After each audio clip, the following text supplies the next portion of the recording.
kupinda Jesu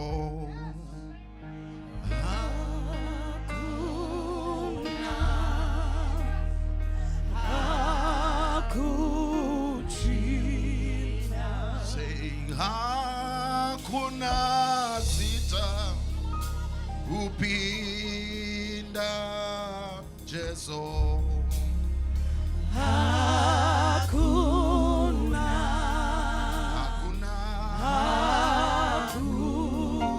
let me hear your voice. Sing hakuna sita kupinda Jesu hakuna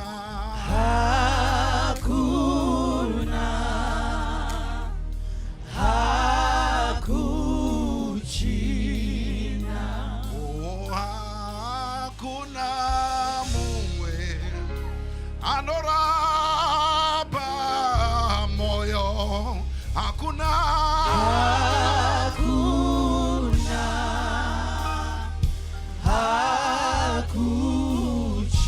Jesu ndiye Shamari akana Anonata Kutungamira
Thank you, Holy Spirit. We give you praise. The glory belongs to you, Father. There is no other. Be glorified today. In Jesus' name. We can be seated in the presence of the Lord. Amen.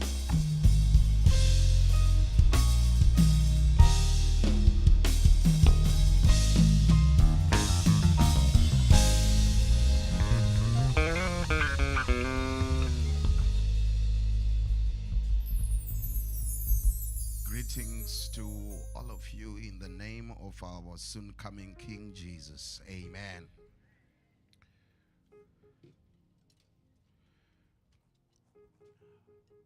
Just turn to your neighbor and say, it's good to see you in the house of the Lord. Glory be to God. Hallelujah. Tell them you look better in the presence of God. Just help me out here. My voice is under the weather. Allow me also to extend my honor and salutations to the leadership of this church. God richly bless you for the great work that you are doing. Amen. Let's put up our hands together and give God praise. Amen. I think there is one leader that was not announced. I was paying attention. The senior pastor of this church. Praise the name of Jesus. Amen. I think when all the leadership structures were announced, I didn't hear. I don't know if anyone heard the senior pastor of this church. How many of you know the senior pastor of this church? Can I break protocol and ask him to stand up so that you can know your leader? Praise the name of Jesus. Help me welcome the one and only Pastor Dr. Emmanuel Sundire in the house today. Praise God. Amen. He's an incredible man and a loving man. And men like him ought to be appreciated and ought to be supported. Amen. This church is blessed to have him. One more time, let's put up our hands together and give God praise. Together with his wonderful wife. Amen. My Sundiri, we honor God for them. Let's get to the word of God together. And turn with me to the book of Matthew chapter number 9. The book of Matthew chapter number 9. Matthew chapter number 9, verse number 27.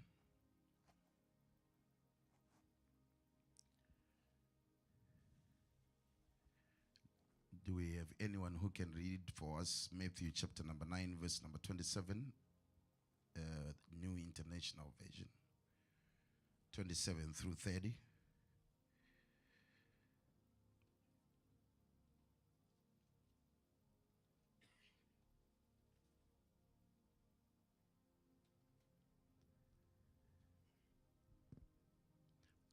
Matthew chapter 9, verse 27 to 30.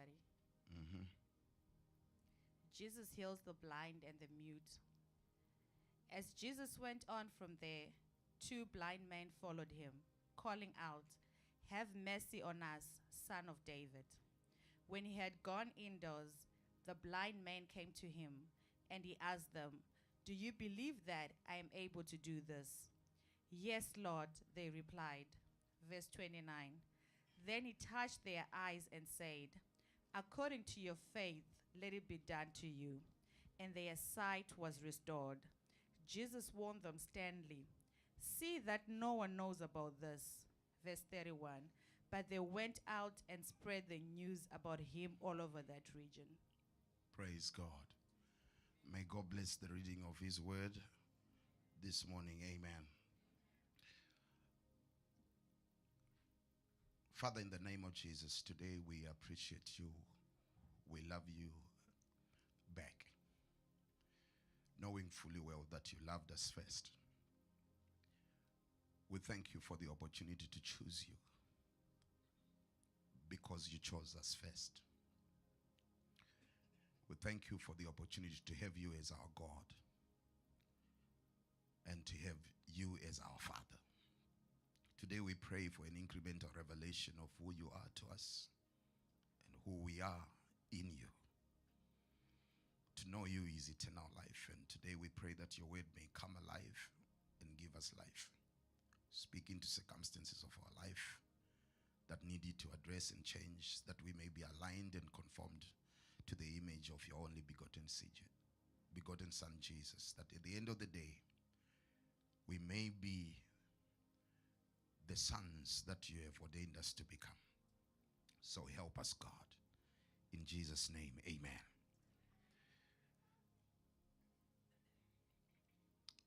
Matthew chapter number 9, verse number 27 is where we read.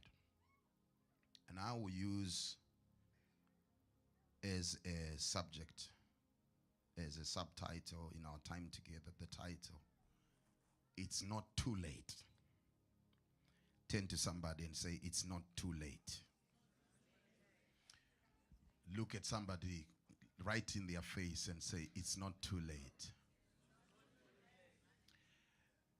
You might never know what you are speaking into, but just try and believe me. Tell them again, it's not too late. Glory be to God. I'm going to ask you to help me today in the next few minutes to bring out this word. I believe God has put a word in my spirit for you. Amen. We can have a good time together, or we can have a God time together.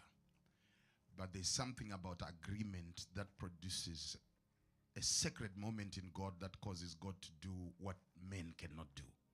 And I would love to agree with you and you to agree with me that this word will hit and change something in your life today. Amen. We have been made to understand that by prophetic announcement from the senior pastor that this year is the year of restoration. Somebody say that holy word, restoration. Say that good word, restoration. And I believe it with every fiber of my being. I don't know if I have anybody who believes that God will restore. Say it again, God will restore.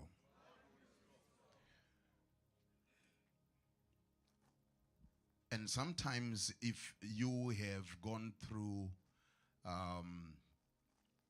moments of loss in terms of your time, in terms of your treasure, in terms of your talent, it's easy for you to begin to doubt at some stage that will God surely restore? Will God surely restore? Because the evidence of what has happened is so real all around you.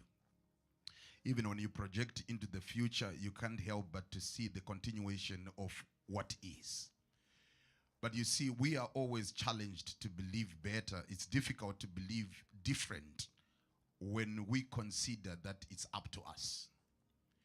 But I'm glad, because when you read the book of Joel, which is the anchor scripture for this particular theme, it is not man who is saying, I will restore for you. It is God himself who is saying, and I, the Lord, will restore. Talk to somebody next to you and say, he will restore. Say it again, he will restore. The kind of God that we serve has never been intimidated by any loss. He has never been intimidated by any distraction. Even death does not threaten him. When we look at the beginning in the book of Genesis, chapter number 1, God starts the human project, which is a family he intended to establish. And as early as chapter number 2, 3, the enemy already is in the project. Wherever good things are being done, it's not very uncommon to have the enemy put in wrong seed and throw spanners in the spokes to just mess up everything. You see, the issue of the enemy seeking to spoil the good thing you are trying to do with your life, the good things you're trying to do in your family, the good things you're trying to do with your calling and assignment and business is not a new thing. The devil has always been a spoiler. Praise the name of Jesus. He comes in through the serpent and he spoils God's project through demonic deception. Man is brought to a place where he questions that which God has designed. And we know the fall of man. Adam lost. I believe in the Garden of Eden, we have the first and the most greatest ever recorded loss to humankind. Adam lost his identity, for all have sinned and fall short of the glory of God. Adam lost his ability and consciousness of his potential. Secondly, Adam lost his dominion and he lost his possessions. We see by record of scripture men being casted out of the garden. all this because of demonic deception. But at the peak of such a loss, God shows up in the person of his word and gives a promise in Genesis chapter number 3 and 16. And he says, and the seed of a woman. I wish somebody know who is this one. And the seed of a woman shall crush the head of the serpent. And the serpent shall bruise her heel, but the heel will crush the head of the serpent. Praise the name of Jesus. I love the arrangement that is already there. That means if you properly place the devil where he belongs, he will only access your heel. But if you do what you're supposed to do, you have access to his head. 2025, I declare that every headship of the devil in any form in your life shall be crushed in the name of Jesus. That the knowledge of God and the purpose of God for your life would totally destroy every agenda of the enemy. God gives a promise, and the seed of a woman shall crush the head of the serpent. In other words, God is already promising that there will be restoration. Somebody say, he will restore. Talk to me, say, he will restore. In John chapter number 10, verse number 10, the Lord Jesus is speaking as the second Adam. He says, the thief comes only to steal, to kill, and to destroy. And the manner in which he comes, you might not see it. But sometimes all you see is evidence of some stealing that has happened, some destruction that has happened, and some loss of life. Then you know the enemy was here. Some of us might not have evidence that the enemy has sneaked into our lives until you begin to discover some stuff that is supposed to be there that is missing. But this morning we are coming to declare that whatever the enemy has stolen, heaven will restore in the name of Jesus. Somebody shout amen. The thief comes. The word comes is actually an interesting word because it's in continuous tense. Which means the devil you defeated last year, you might not have to have your walls down because he continues to come. Praise the name of Jesus. He continues to what? To come. But as long as he continues to come, I want you to know that you need to be able to have this mindset that as long as he continues to come, I am rest assured of victory. Where do I get my guaranteed victory from? In the same verse in John 10 verse 10, scripture says the thief comes, right? To steal, to kill, and to destroy. And then he says, but I came. Oh, God bless you, my son. But I came. The church is quiet today. But I came that they might have life and have it abundantly. In other words, the answer to the multiple comings of the enemy is one coming of the Lord Jesus. I've come to declare over your life the one manifestation of Jesus as Savior and Redeemer and as Emmanuel is enough to destroy the multiple comings of the enemy. Praise the name of Jesus. Sometimes when we talk about the power of the devil, it's easy for us to fill people up with fear, like God is on an equal plane of competition and fighting with God. May I remind you today that the God we serve is the creator, and the devil is in question is a creature. Can I let you know that the God we serve is the all-powerful God, and the devil we serve has limited power if he has any. Glory be to God. May I let you know that the God we serve is an all-wise God, and the devil we serve is not an all-wise devil. Therefore, we know for sure, and we have to accept this without any hesitation, that by the coming of the Lord Jesus Christ, then we have an answer and a guaranteed to our ultimate restoration. Praise the name of Jesus. So I need us to agree on this particular truth, that the one coming of Jesus, I don't need another Savior. Jesus is sufficient for me. Glory be to God. I don't need another God. Jesus is sufficient for me. And I know for sure that he will restore. And all throughout the prophets and all throughout the Psalms, scripture begins to point prophetically to the coming of Jesus through different prophets and different men of God, apostles coming later on, many of them pointing to who we were to have in Christ Jesus. Praise the name of Jesus. But I want to show you something here that is very, very interesting. We can't talk about restoration if there is something that was there that is no longer there. The word restore might mean a lot of things. I don't want to burden you with the Hebrew words and Greek words, but let's take it simply. If it is going to be restored, it means it was there before. Praise the name of Jesus. If it has to be restored, it means it was there before. And as we talk about restoration, I don't only want you to look at this particular theme from only a personal application of what you have lost as much as you know, but consider also the original plan of God concerning your life and the original purpose of God concerning man. Because even if you think you have not lost anything worth for restoration, I want you to know that you have an ancestor that lost too much, that even when you were born, you were already born in loss.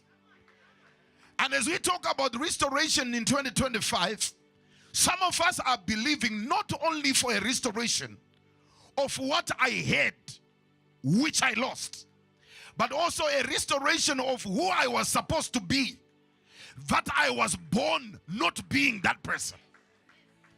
We don't choose where to come from. We don't choose in which families to be born. We don't choose in which circumstances to be born, let alone how to be raised. But I want you to understand that we have an assurance when we come into Christ. Because when we come into Christ, I'm glad we don't just join a religious movement. John 1:12 says, as many as received him, he gave them the right, the power, and the privilege to be called what? Members of a church? Part of a religious movement? No. But to be called what? Sons of God. And I was wondering the other time, why sons of God? And it blessed my heart to realize that God doesn't just want us to be objects of his worship. He wanted family in the first place.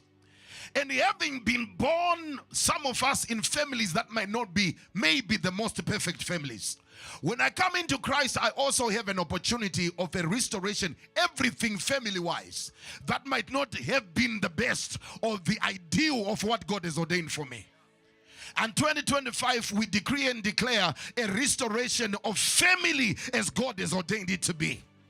Somebody clap your hands and give God praise. Ecclesiastes chapter number 3 says, to everything there is a season, and a time to every purpose under heaven. So things have seasons, and all purposes have allocated times. Now Joel says, and I will restore the years that the locust has eaten, that the palmerworm has eaten, that the cankerworm has eaten. I mean, it's fascinating. We know that locust and palmerworm and cankerworm and all this, they don't eat time. They eat crops. But in the crops being destroyed, time was being eaten. I don't know if there is anybody here who feels there is some stuff that has happened in my life, and at the end of the happenings, all I had is one fact recorded in my heart and mind, that my time was wasted. Somebody who says, I invested time in a relationship, and when it was all over, all I realized is my time was wasted. I committed to a contract and an agreement, but at the end of the day, I realized my time was wasted. I invested money in a project and a business, and all I realized at the end of the day, I feel like I wasted my money and I wasted my time. Have you ever committed to a life agenda and personal pursuit, and after a couple of years you ask yourself, did I not just waste my life pursuing this thing? Here is an assurance from the presence of God. He says, I will restore the years.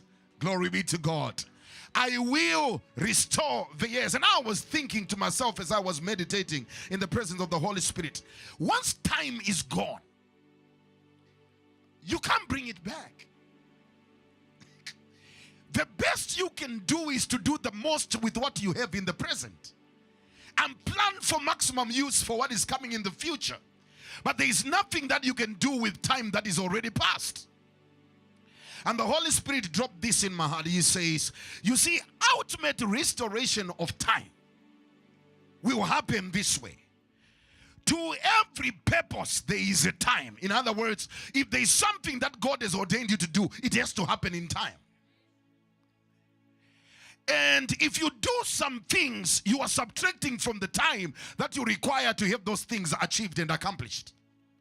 And our fear comes from the understanding that if I no longer have sufficient time, I might not be able to do what I was supposed to do. If I no longer have sufficient time, I might not have enough time to become who God ordained me to be.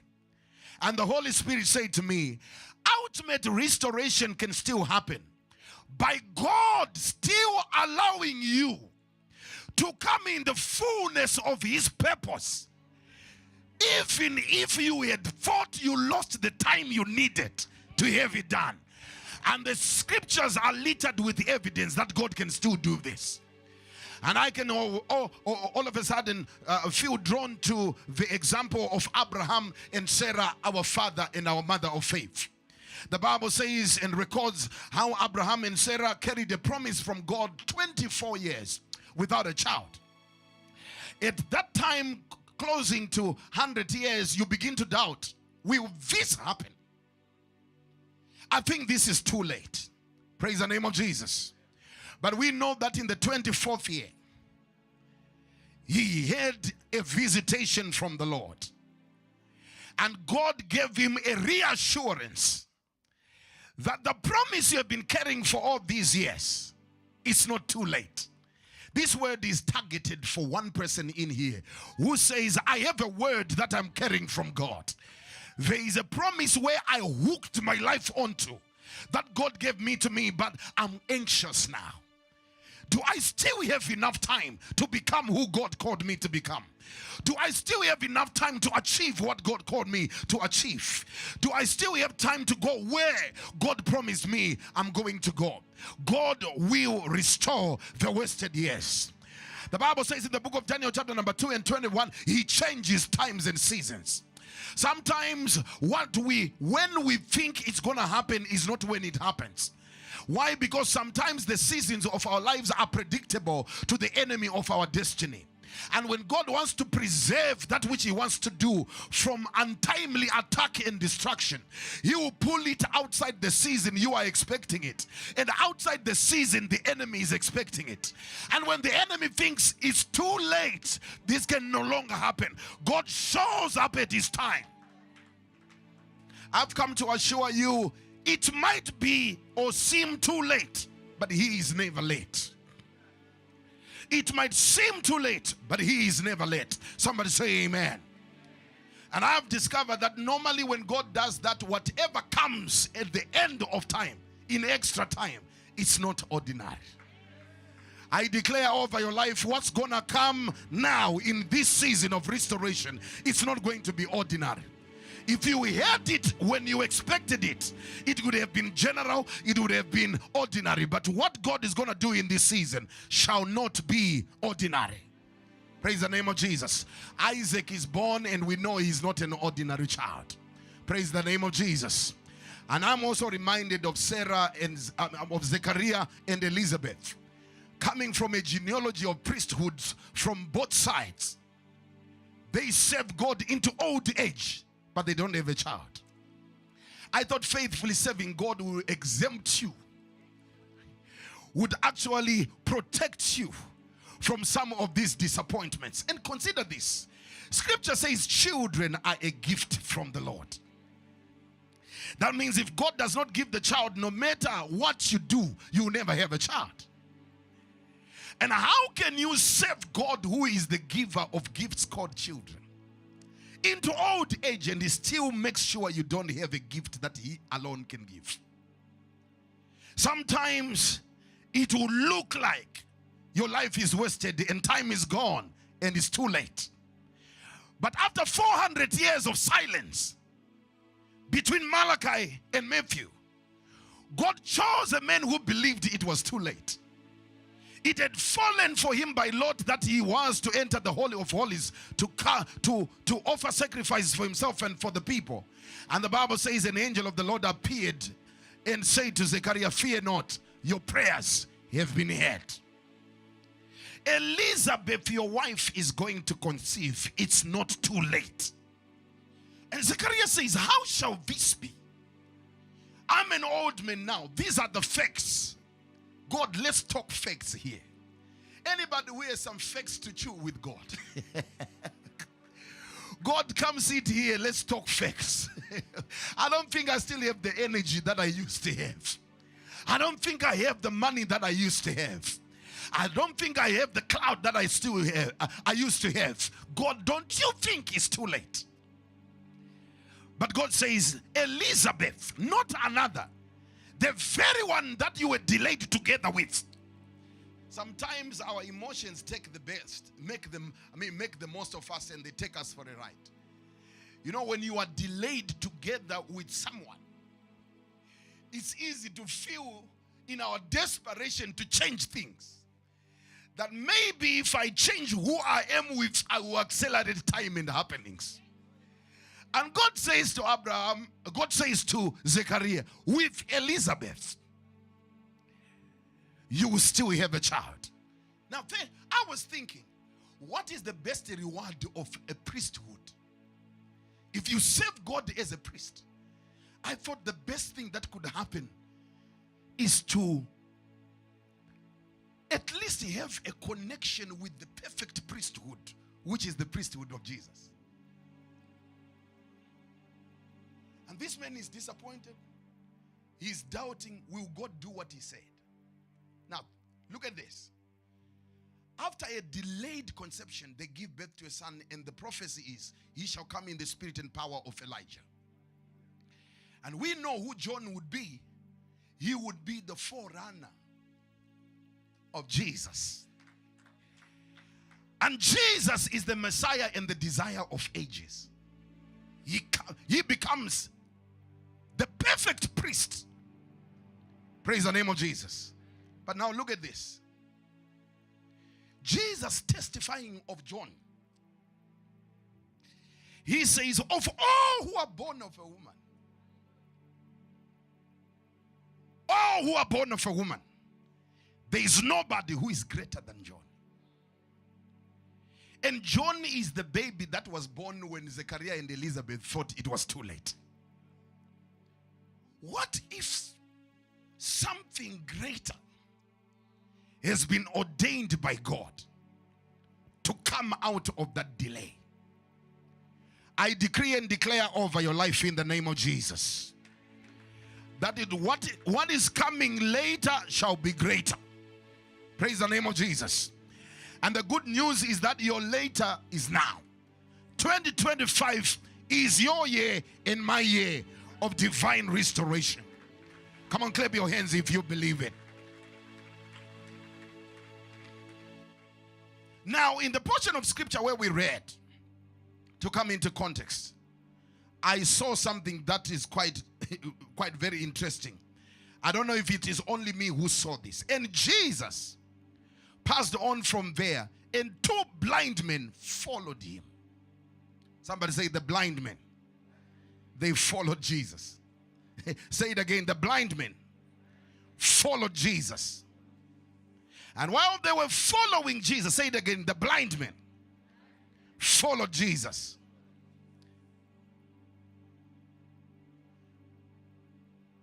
Blind men followed Jesus. I think someone is catching it. Blind men following Jesus. I thought I'm supposed to see where I'm going. But these blind men, they followed Jesus. Blindness is a state where your eyes cannot physically see. And there's many causes of blindness. It can be by out of birth, not able to see. It can be that you had eyes before, and then something happens and you lose your sight. You see, when you read verse number 30, the Bible says, when Jesus touched their eyes, they were restored. I don't know if you saw that. Now, to me, that struck me like if they were restored, it could be that they had eyes before. But something happened. And one possibility is injury. Something happened. It could be injury by disease. It could be, I don't know what happened, but what I know is that they no longer had eyes. And when Jesus touched them, they were restored. Whatever had happened for them not to have sight, the touch of Jesus restored it. I know some of you have no problem with physical eyes. But today I want to talk to someone who says, I'm concerned about my spiritual vision. I'm concerned about my ability to see where I'm going. I'm concerned about my absence of clarity.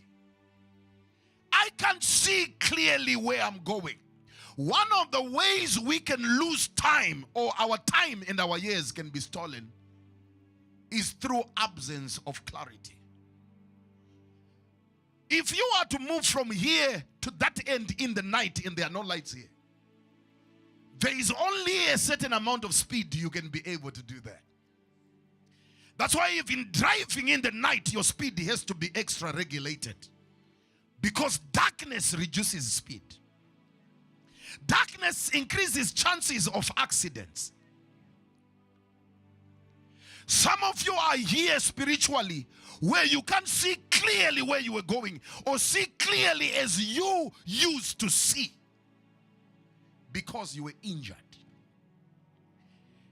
Spiritual injuries are real. Emotional injuries are real. Heart attacks spiritually are real. And when the enemy wants to injure your sight, when the enemy wants to blind you, he can injure your heart. Because spiritual vision is not of natural eyes. Spiritual vision is of the heart. Isaiah says they have eyes, but they do not see. He is not talking about physical eyes. He's talking about eyes of the heart. It's possible to have physical eyes but not see where you're going. Helen Keller was a blind woman who wrote several books and a powerful advocate, very successful and influential figure in history. She was asked, what is worse than being blind? She says, being blind. Not having eyes but without sight. It is possible for you to have eyes but you don't see where you're going. But I pray for you this Sunday for one miracle. That God may bring clarity of vision to your life. That God may bring clarity of vision to my life. Praise the name of Jesus. Anybody who is saying, I need God to give me clarity on where I'm going. The Bible says the steps of the righteous, oh my God, they are ordered by the Lord. 2025, may God restore your speed by restoring your vision. May God restore your speed by ordering your steps. Praise the name of Jesus. They were following Jesus, but they were blind. This is very fascinating. That seems to say, I might not see where I'm going, but if I purpose to follow Jesus, I'll make some progress. 2025, it might not be as clear, but I will follow Jesus. I will follow Jesus when I can see what it is becoming. I will still follow Jesus. I don't know who I'm talking to here. The best decision you can make is to say, I will follow Jesus. Even if my eyes are not working, I'll follow Jesus. Now listen to this one. Don't let what is not working stop you from following Jesus. Your eyes might not be working, but follow Jesus anywhere. Oh, I don't know if I'm talking to somebody here. Anybody who says, I have some stuff that's not working in my life. My career seems not to be working the way I want. My business seems to be working not the way I want. My social life seems not to be working the way I want. Even if it's not working, keep on following Jesus.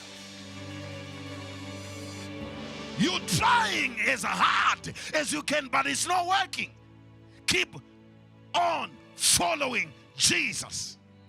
Now watch this. While they were following Jesus, they were not quiet. They were shouting, Jesus, Son of David, have mercy on us. Don't let what is not working stop you from using what is working. Oh, I don't know if you're catching this. The eyes might not be working, but the voice is working. God has never given the enemy of your destiny ultimate power, but he can freeze everything. When one thing is not working, something is still working. Don't let what is not working stop you from using. Oh, I wish I was talking to somebody here. I pray that in the midst of some stuff that has not been working, may God show you what is still working, so you can start using what is working. Praise the name of Jesus. The eyes were not working, but the mouth was working. The eyes were not working, but the legs were working. The eyes were not working, but the hands were working. Now consider this. We know of one thing that was not working on their body. But you see, humanity has a tendency to focus on the one thing that is not working and become blind to all the other things that are working. Don't let what you have be covered by what you don't have. Or don't let what you don't have blind you to what God has given you. What you focus on determines who you become.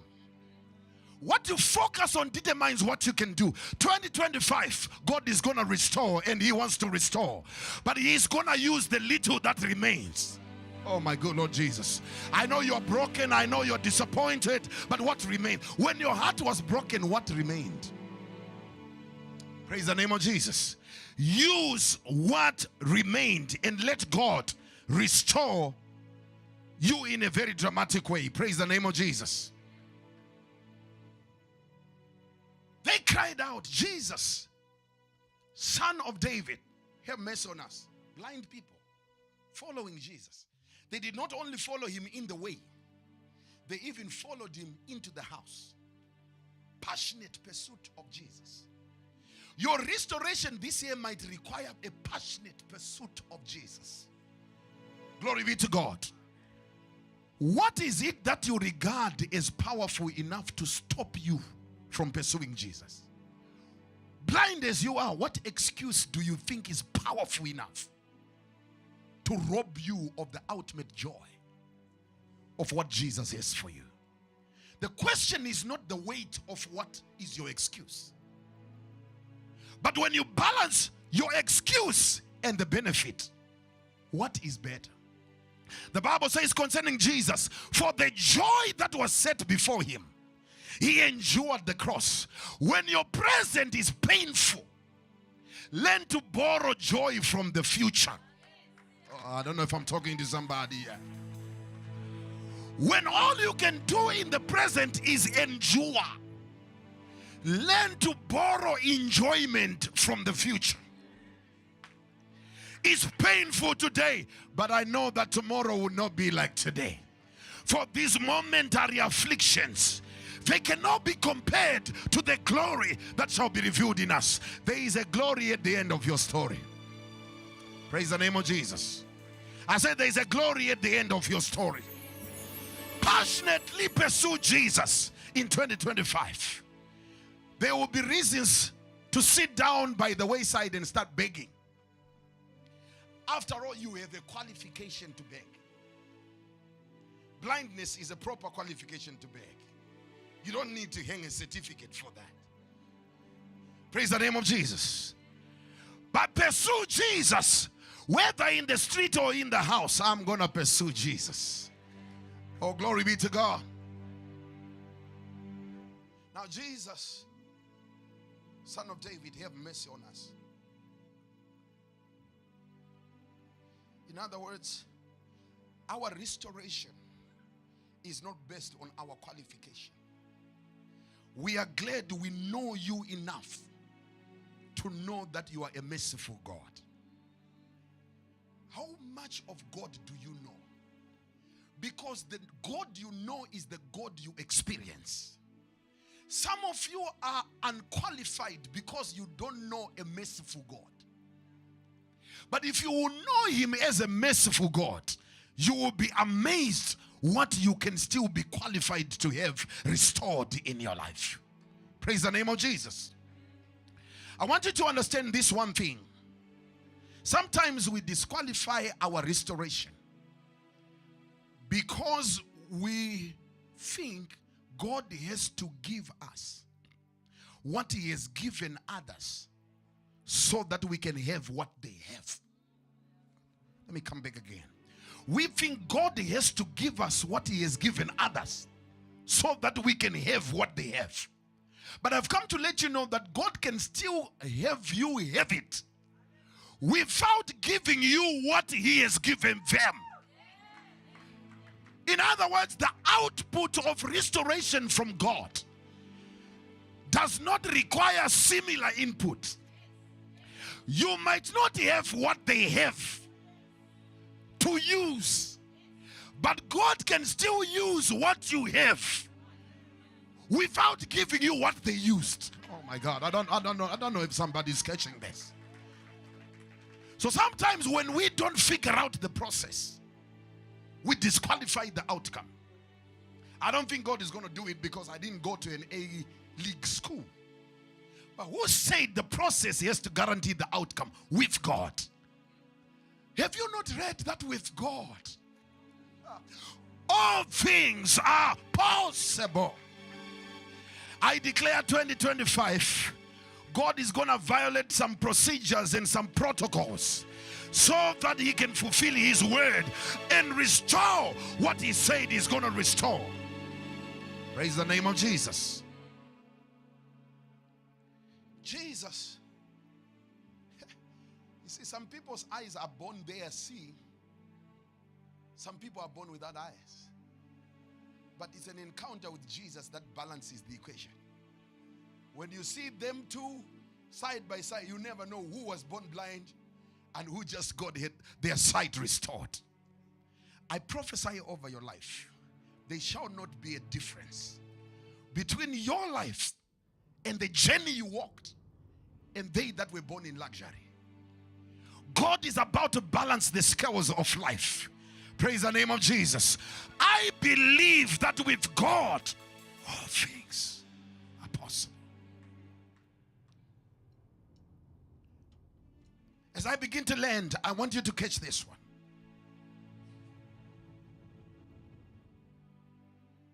Sometimes when our breakthrough takes such a long time, because there are things that make us doubt, that could make us doubt our restoration. Number one, the other reason, not number one, the other reason could be delay. Like we are saying, sometimes when we walk through a long stretch of delay, we start trimming our dreams. I really wanted twins, but God, even if you give me one child, I'm fine now.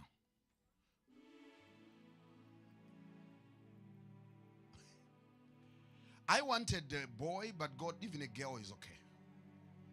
I wanted a girl, but God, even a boy is okay. I was hoping to be a multi-millionaire, but God, just even 100K is fine. Delay can cause you to start trimming your dreams. Especially coupled with previous disappointments. They become terrible twins. You begin to be afraid to believe God. How many of you have ever been in that place? Glory be to God. You've been in one season where you are at the peak of the mountain of faith. You believe, by my God, I can break through defenses. By my God, I can leap over walls. I will take off. And then life starts lifing. People start peopling.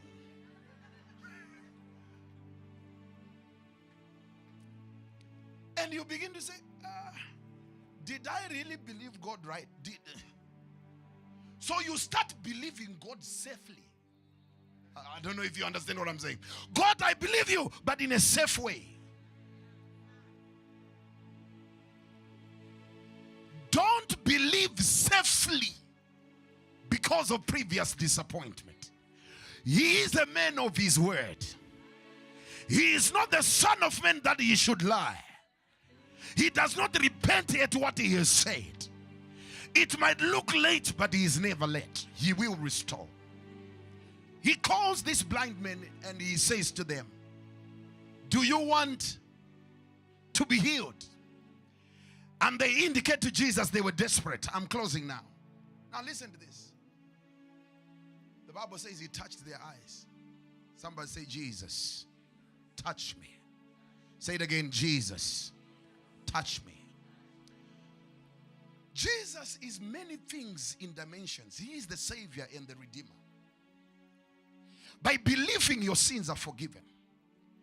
But not only is he the unique Savior and Redeemer, he is also the unique Rabbi and teacher. And you need to allow restoration in your life in all these aspects. Many of us believe in Jesus, but we have not yet submitted to the teachings of Jesus. We need to understand the rabbi dimension of Jesus, where we submit ourselves to the power of his teachings. 2025, God is to restore our word life too. Some of us are no longer where we used to be in our word life. You cannot have your theology and your knowledge of God shaped by the songs you know. Many people's Christians, their knowledge of God is only now being fed by the songs they know. You know several songs, but you don't know any scriptures. You don't know any teachings of Jesus. Now the problem is with having a theology or a knowledge of God that is only informed by songs in the public domain. What if the song that was written from by a person without a proper theology? And we love to sing songs that maybe inspire our emotions and make us feel good in our situations. And that's why maybe even our knowledge of God might not be in the right place with the right perspective. This year, God is calling you to a place where you will submit to the rabbinical dimension of Jesus and say, Jesus, teach me. I want to know you from you. Praise the name of Jesus. But not only is Jesus the teacher,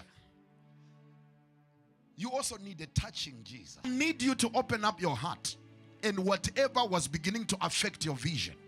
Praise the name of Jesus. And say, 2025, God, I'm asking you to restore my spiritual vision. God, restore the vision of my purpose. You used to know who you are in Christ. You used to know and to be on fire and passionate about what God has called you to do. But something happened. Something happened to your heart that affected your vision spiritually. Something happened, spirit, that affected your going. But today, your prayer must be, Jesus, I believe you are my Savior. I believe you are my teacher. But touch me today. Touch the part of me that need to be touched so that I can see the way I want to see. How many of you know that pain can affect your perception? If the journey you have walked is painful, it can start causing you to affect your ability to see. Until you are healed of the pain, you might not be able to have a restoration of your vision.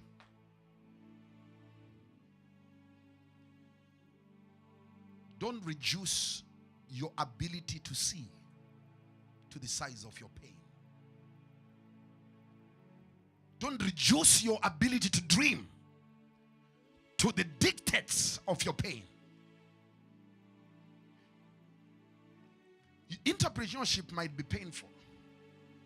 Ministry might be painful.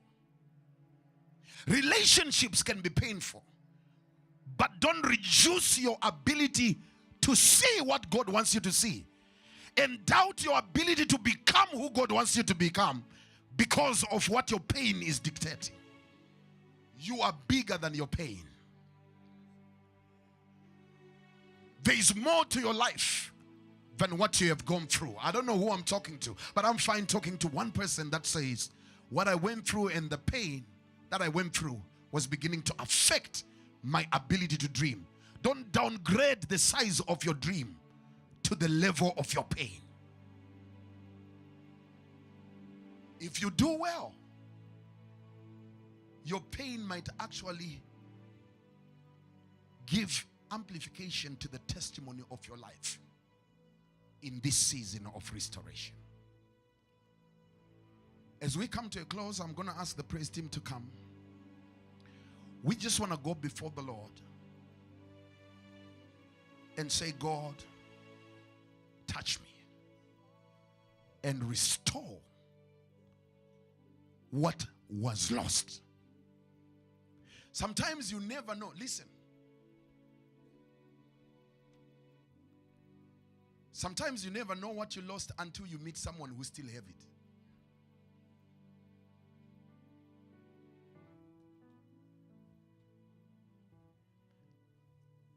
Sometimes you never know what you lost until you meet someone who knows what you used to have.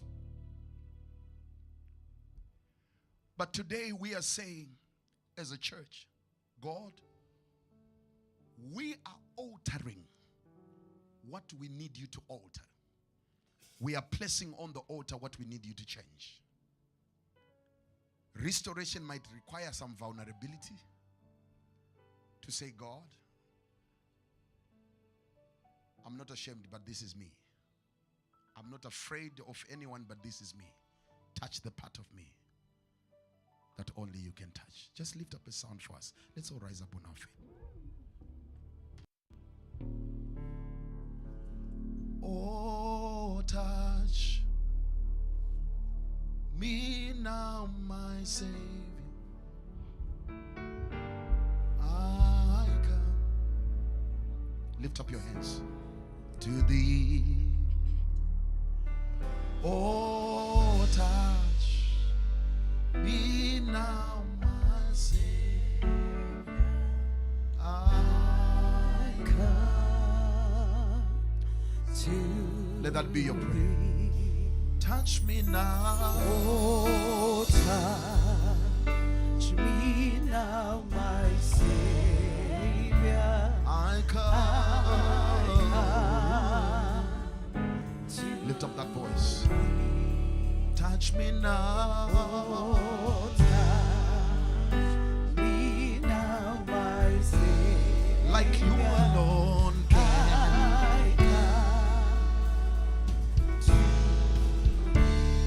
Oh, touch me now, my Savior.